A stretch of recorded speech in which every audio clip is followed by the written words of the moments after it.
وہ جو ہے اس کی نوعیت بھی کچھ اسی طرح تھی. اخراج کی بات ہے, پیشاب کے قطرے آنا, خاص طور پہ پریگننسی کے بعد کیا کہتے ہیں اس کو, عورتوں کو جو ہے عموماً کیونکہ یوٹرس وغیرہ ویک ہو جاتی ہے, بلاڈر ویک ہو جاتا ہے, تو پیشاب کے قطرے آنے لگتے ہیں. تو کیا کریں؟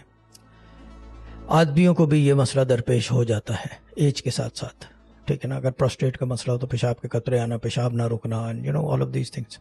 ڈاکٹروں سے ایک تو رابطے میں رہیں. Now the other thing is, جو کرنے والا کام ہے اس کے لیے, اگر یہ بار بار ہو رہا ہے, وہی طریقہ ہے وظیفے کے بیچ میں, وضو تو چلا جاتا ہے, اس میں تو گارنٹی ہے, اس میں تو زیرو ٹالرنس ہے.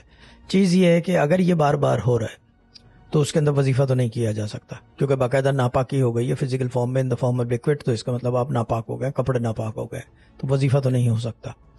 اس کا آلٹرنیٹو یہ ہے عورتوں کے لیے کہ وہ پیڈ لگا کے کر لیں, اور یا قابضو جو ہے وہ پڑھتے رہیں بیچ بیچ میں 19 دفعہ انگلیوں کے اوپر, یا قابضو, وظیفہ روک کے, وظیفے کا وہی طریقہ ہے روکنے کا, وظیفہ کو پاز کیا, اور اگر پڑھ رہے ہیں تو تسبیح وہیں روک دی, نیچے رکھ دی, اور یا قابضو 19 دفعہ پڑھیں, پھر دوبارہ سٹارٹ کریں. اگر دوبارہ ہو رہا ہے پھر دوبارہ کریں, ٹھیک ہے نا, کیونکہ یہ علاج ہے, یہ ایک مسئلے کا حل ہے.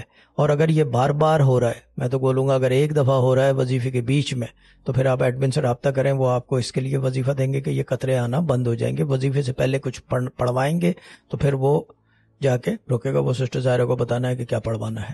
تو یہ ایک کام ہو گیا. آدمیوں کے لیے اس کا حل یہ ہے کہ بھائی سیدھا سیدھا ڈاکٹروں کے پاس جاؤ, اس کے علاوہ کوئی حل نہیں ہے, کیونکہ عورتوں کی مجبوری ہے, کیونکہ وہ پریگننسی کی وجہ سے, بچے کی وجہ سے جو ہے ان کے بلاڈر ویک ہو گیا ہے, اور ہو جاتا ہے, اٹس اے نیچرل فینومینا, کوئی ایسی چیز نہیں ہے. بٹ اس کا حل یہ ہے کہ وہ کر لیں, یا قابض ہو تو رک جائے, اور ڈاکٹروں کے پاس تو لازمی دکھائیں.